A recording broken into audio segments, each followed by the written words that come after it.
Bonjour, chers amis de la presse. C'est toujours un plaisir de vous accueillir au siège de la MINUSCA pour passer avec vous en revue les principales actions de la mission. Nos chaleureuses salutations également à ceux qui nous écoutent à travers la radio Guira FM et Radio Maria. Je suis Ikavi Ouoloulakana Betanou. J'assume l'intérim du porte-parole de la mission, Vladimir Montero. Et je suis en compagnie avec le porte-parole de la force, le lieutenant-colonel Com Ndaïra Jige, et de la police, le lieutenant Salifou Konsega. Mais nous avons un invité spécial aujourd'hui, en la personne de Richard Derieux, qui est le chef de programme du service de la lutte anti-mine des Nations Unies, UNMAS.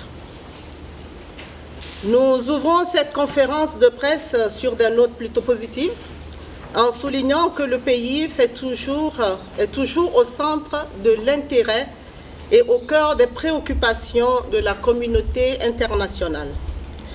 En effet, aujourd'hui, le président de la configuration RCA, la commission de consolidation de la paix de l'ONU, Omar Hilal, qui est également représentant permanent du Maroc à l'ONU, entame une visite de 4 jours en RCA.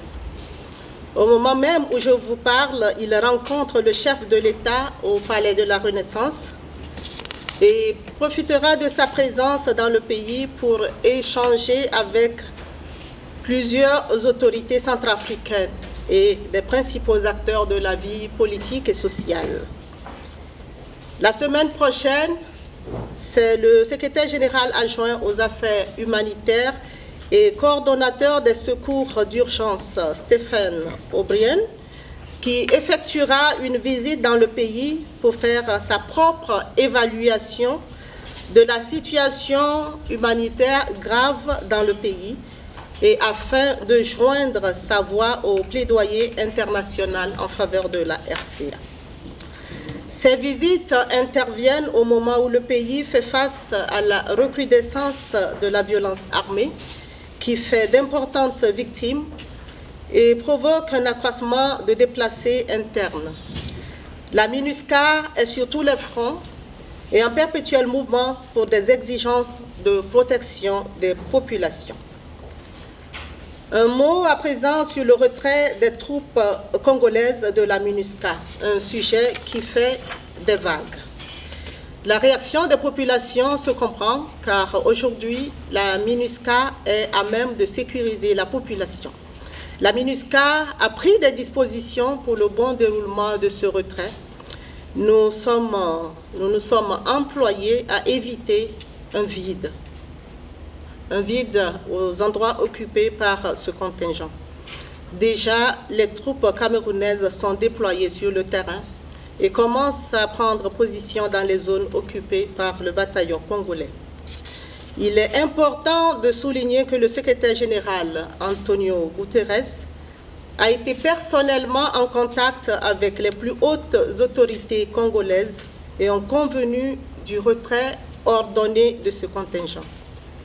Le représentant spécial du secrétaire général, Parfait Onanga Anyanga, en a informé les autorités de ce pays et obtenu leur appui pour que le désengagement de ce contingent ne soit pas confondu à un quelconque désengagement de la MINUSCA, car ce n'est certainement pas le cas. La MINUSCA ne se désengage pas. Le représentant spécial a aussi rencontré les membres du Parlement et d'autres acteurs politiques et les a rassurés de tous les efforts en cours pour que ce retrait se déroule bien. À ces différents interlocuteurs, le représentant spécial a souligné l'importance d'obtenir la collaboration de tous. Le chef de la MINUSCA fait aussi écho de l'appel du secrétaire général afin que personne ne soit tenté d'exploiter ce départ à des fins politiciennes. Merci de votre attention. Je passe à présent la parole au porte-parole de la force, le lieutenant-colonel Kom Ndaïra Jie, pour ses propos liminaires. Mesdames et messieurs, chers journalistes, bonjour. Je m'appelle le lieutenant-colonel Kom Ndaïra Jie, le porte-parole de la force. Alors, dans la semaine écoulée, la situation sécuritaire est restée relativement calme sur l'ensemble du territoire national, avec néanmoins quelques situations d'insécurité caractérisant des actes de criminalité isolés et des menaces que font peser les groupes armés sur des populations civiles.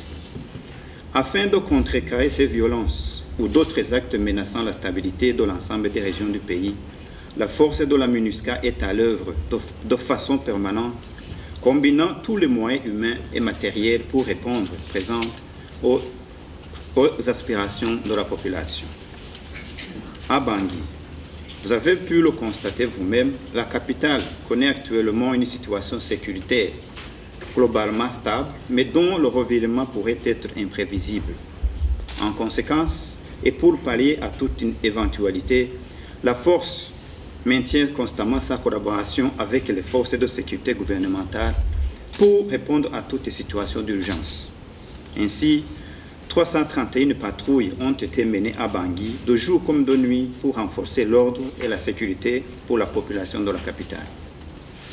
Dans la région ouest, la force continue de surveiller et empêcher les activités criminelles ciblant les innocentes populations civiles. Dans cette région, 220 patrouilles ont été opérées dans le cadre du renforcement de la sécurité dans les zones composant cette région.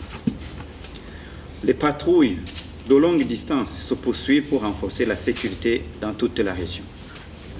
À Berberati, la force de la MINUSCA est en train d'aménager les canaux de drainage pour éviter des inondations et de construire aussi des routes et réparer des ponts pour faciliter le mouvement de la population et des biens. À Boire, les casques bleus de la MINUSCA continuent à soigner les populations et fournir des médicaments aux populations civiles de Boire. Dans la région centre, la ville de Bambari est sous contrôle des forces de la sécurité intérieure et de la force de la MINUSCA. Là, 822 patrouilles ont été effectuées afin de s'enquérir de la situation des différentes localités le constituant. La force continue d'effectuer des patrouilles robustes et des opérations de reconnaissance dans les alentours de Bambari. Lors de ces patrouilles, les forces enlèvent les barricades et réduisent les violences. Dans la région Est, la force reste toujours vigilante dans Bria, Bangassou, dans les villes environnantes et dans toute la région. À Briand, la situation demeure calme grâce au renforcement des patrouilles dans la ville ainsi que la sécurisation des points clés de la ville. La force poursuit des patrouilles robustes sur l'axe Bria, Bangassou et Zemio pour assurer la protection de la population. En tout, 377 patrouilles ont été effectuées dans l'ensemble de toute la région. En plus, au cours de la semaine écoulée, la force a poursuivi ses actions d'appui à la restauration de l'autorité de l'État. La force a mené 1750 patrouilles à l'intérieur du pays, dont et aux abords de la capitale, pour renforcer la sécurité, lutter contre les abus sexuels, protéger la population civile, la rassurer et instaurer la confiance. De plus, de nombreuses opérations de protection civile ont été menées par la force dans toutes les régions. Ces opérations sont constituées notamment de l'interposition entre les groupes armés, des escortes de convois, des patrouilles, de la sécurisation des établissements publics et étatiques, des camps déplacés, des caravanes médicales, etc.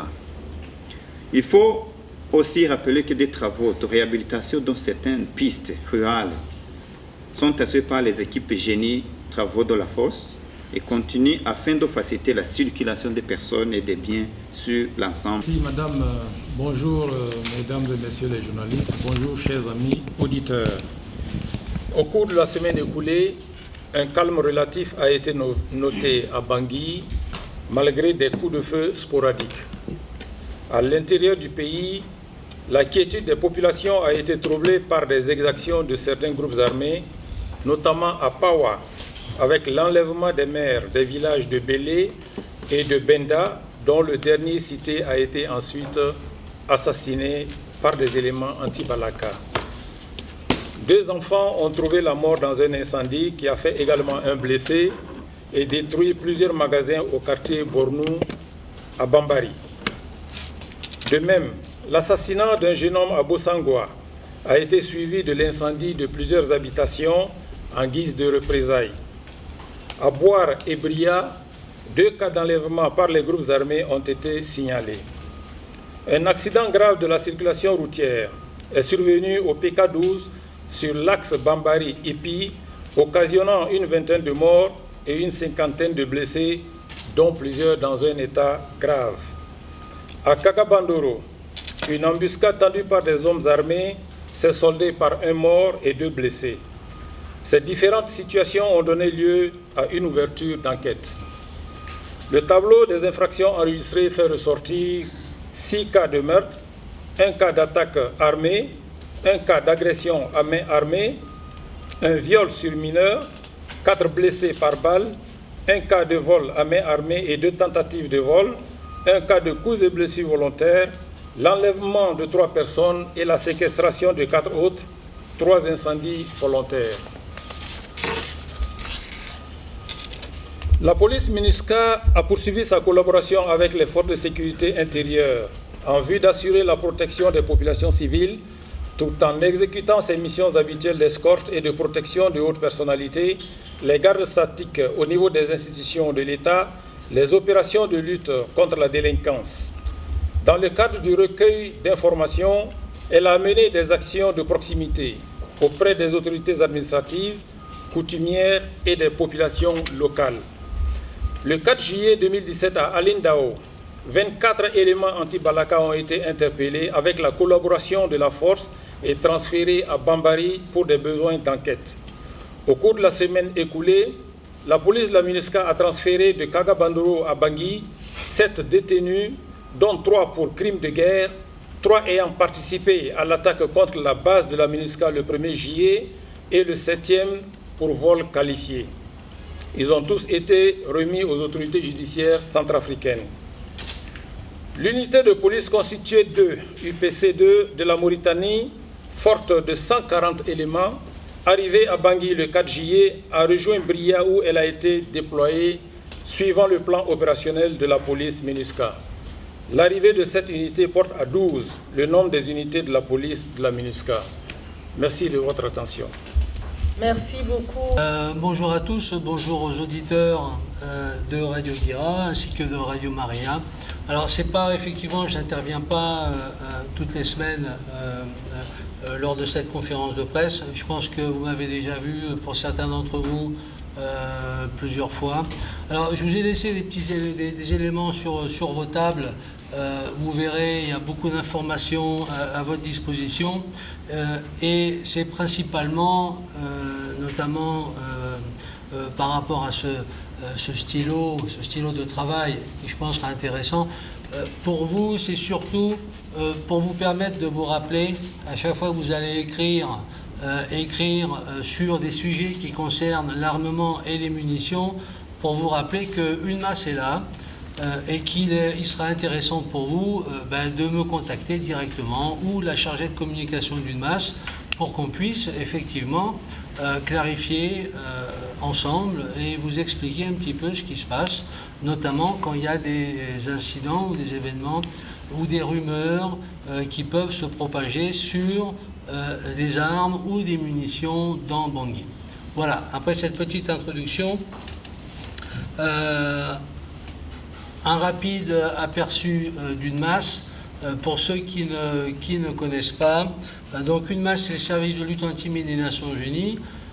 Nous travaillons principalement dans tout ce qui touche à la lutte contre les mines, mais ici en Centrafrique, le contexte est un petit peu particulier et notre mission principale concerne la gestion de l'armement et des munitions.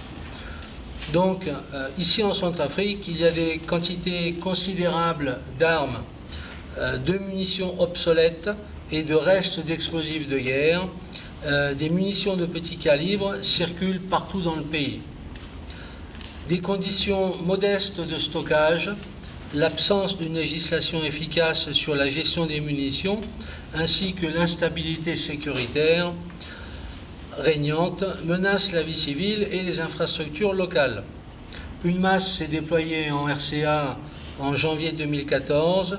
Très rapidement, ensuite, le Conseil de sécurité des Nations Unies a adopté à l'unanimité la résolution 2149 pour établir la MINUSCA en RCA et confiant également à une masse la tâche d'aider à la restauration d'un environnement humanitaire plus sûr en ce qui concerne cette problématique des ALPC, des armes légères de petit calibre.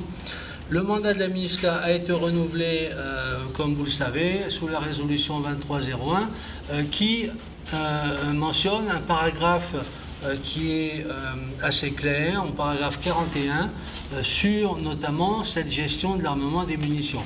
Donc je vais rapidement vous présenter ce paragraphe.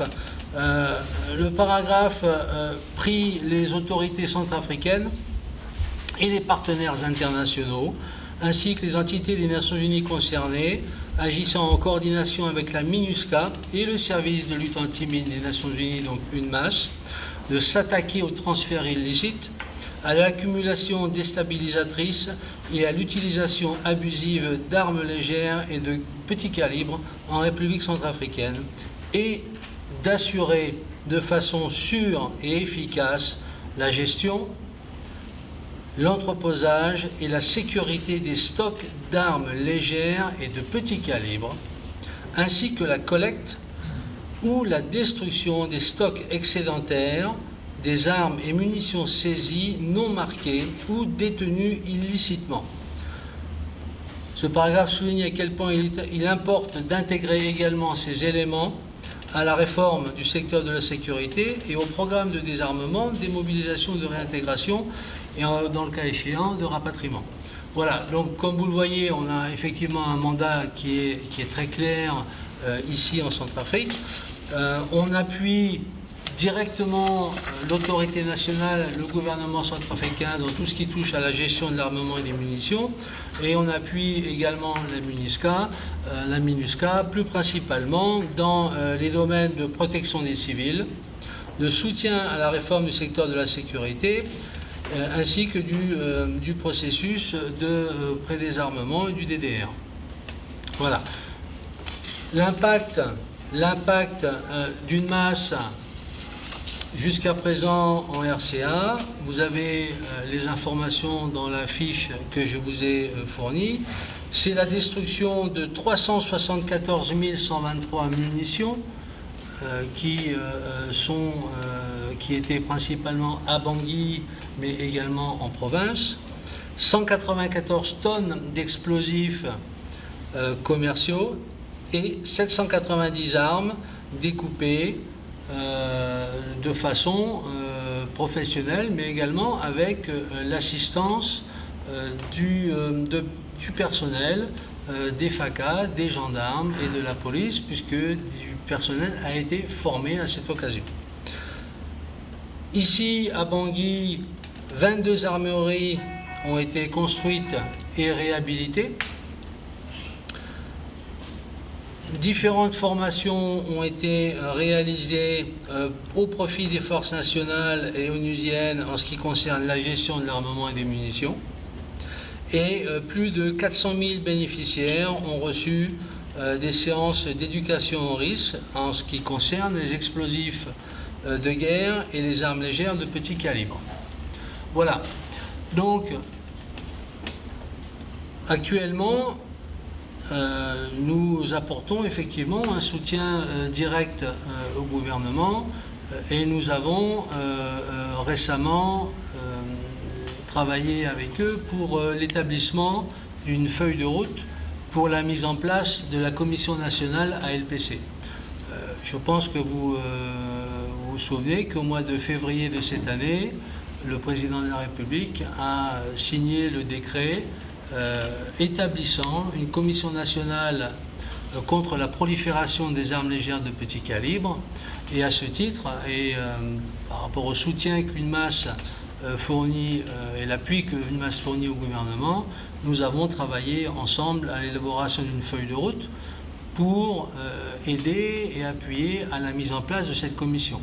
Donc, cette commission, dans le futur, travaillera principalement sur tous ces sujets que je viens de mentionner, et notamment, principalement, sur cette problématique des ALPC.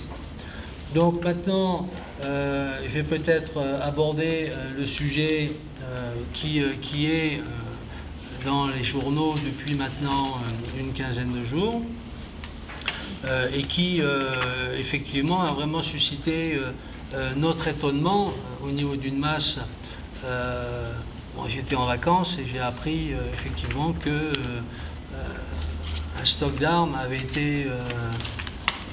été dérobé au camp de Roux. Alors là, vraiment très étonné, de suite se mettre en liaison avec mes équipes sur le terrain pour qu'on me confirme que effectivement il y a bien eu un vol, mais non pas un vol d'armes et de munitions, mais un vol que je vais qualifier de vol économique, puisque ce vol qui a bien eu lieu dans un entrepôt qui est dans un hangar, et je pense que certains d'entre vous ont déjà été à Deux Roues, donc il y a un hangar où nous stockons des éléments, des items, des pièces qui ont été récupérées depuis 2014 maintenant. Beaucoup d'objets qui nous ont été transférés par les différentes missions précédentes, la MISCA, Sangaris, EUFOR, qui nous ont transféré tout un tas d'objets vraiment hétéroclites. Ça va de l'arc, des flèches, des saguets, ça passe par des coupes-coupes, les machettes, des coupes-coupes, et nous stockons effectivement tout ça dans un hangar. Et c'est ce hangar, bien qu'il soit fermé, cadenassé à chaîne, qui a été ouvert, cassé. Et les voleurs se sont introduits dans le hangar par l'arrière, ils ont cassé le mur, et en fait, les voleurs n'ont trouvé comme chose à dérober que des pièces, des choses qui pouvaient être revendues sur le marché local. Donc ça consiste déjà au saccage de la machine hydraulique qui sert à découper les armes obsolètes, les armes qui ne peuvent en aucun cas être récupérées, rénovées, réparées pour un futur et possible transfert à l'autorité nationale. Donc ce sont des armes que nous découpons avec une machine spéciale, et c'est après cette machine que les voleurs se sont attaqués en volant batterie, roue de secours, en siphonnant le gasoil. Vous voyez jusqu'à quel point l'intérêt économique prévalait, et en même temps ils ont emporté un stock de coupe-coupe qui se trouvait à côté de cette machine. Voilà. Donc, vous imaginez un petit peu ma surprise quand on m'a communiqué le résultat, après une enquête sur place, le résultat du vol qui ne consistait qu'à un vol économique sur des pièces facilement revendables sur le marché local. Mon étonnement de pouvoir transformer soudainement un vol économique de quelques dizaines de coupes-coupes et de pièces en un stock d'armes, de plus de 1000 armes et de munitions. Je ne sais pas si vous avez la notion de ce que représente un stock de 1000 armes. Pour transporter un stock de 1000 armes, il faut un camion, il faut une logistique, il faut du matériel, effectivement, qui n'est pas à la portée des voleurs. Maintenant, en ce qui concerne l'armement, oui, parce que nous avons stock d'armement à 2 roues, mais on l'a toujours évoqué en toute transparence, sur les presque 3000 armes qui se trouvent à 2 roues, plus de 95% de ces armes sont obsolètes, sont inutilisables. C'est des armes qui datent du début, pour certaines, du XXe siècle. Pour une grande partie, ce sont des armes qui ont été fabriquées à la main et qui en aucun cas ne peuvent effectivement servir dans le futur. En plus, les munitions, les stocks de munitions qui sont également sur place ne correspondent pas avec ces vieilles armes qui vont être détruites. Voilà. Donc, et le peu d'armes, en fait, qui est stocké, ce sont des armes qui sont sécurisées, cadenassées, dans des locaux bien spéciaux, bien configurés, et en aucun cas ne peuvent être mises à la portée même de voleurs bien équipés. Il leur faudrait des tronçonneuses, chalumeaux, etc. pour pouvoir approcher cet armement. Voilà. Donc c'est vrai que ça a suscité, je pense, de toutes parts un étonnement, mais également, je pense, auprès de la population centrafricaine de Bangui, une incompréhension et je pense une peur qui est légitime, parce que on imagine rapidement quels dégâts pourrait occasionner et faire un vol d'1 millier d'armes, notamment à Bangui. Donc c'est vrai que... Alors, je sais qu'il y a des journaux qui, effectivement, aiment bien propager ce genre de rumeurs, mais je pense que là, on est entre professionnels. Et moi, la première chose qui me vient à l'esprit, c'est vérifier ses sources. C'est vrai que j'ai été rapidement contacté par des officiels pour me demander ce qu'il en était. Donc effectivement, il y a bien des officiels, des professionnels qui cherchent à recouper les sources, à confirmer que ce genre de faits rapportés sont bien réels. Et quand on confirme et quand on recoupe ces sources, professionnellement, on s'aperçoit effectivement que ça ne tient pas. On s'aperçoit que il y a effectivement, comme on dit, on essaye de faire monter en mayonnaise des événements qui n'ont pas lieu d'être. Voilà. Donc maintenant, moi j'aimerais vous inviter. Après tout, on est ici sous un mandat qui est très clair, qui est particulier, mais qui est très clair. Et moi, j'aimerais vous inviter tous à venir à 2 roues, hein, et puis à visiter ensemble ce qui se passe à 2 roues, sur la zone qui est sous notre responsabilité, sous la responsabilité des Nations Unies, et que vous puissiez vous-même voir ce qu'il en est. Voilà, moi c'est une offre que je vous fais. J'espère que vous allez saisir l'occasion. On va organiser ça avec vous. Et puis, voilà, vous allez voir quelle est la réalité sur le terrain en ce qui concerne ces stocks de pièces, d'armes, de flèches, de saguets. Voilà.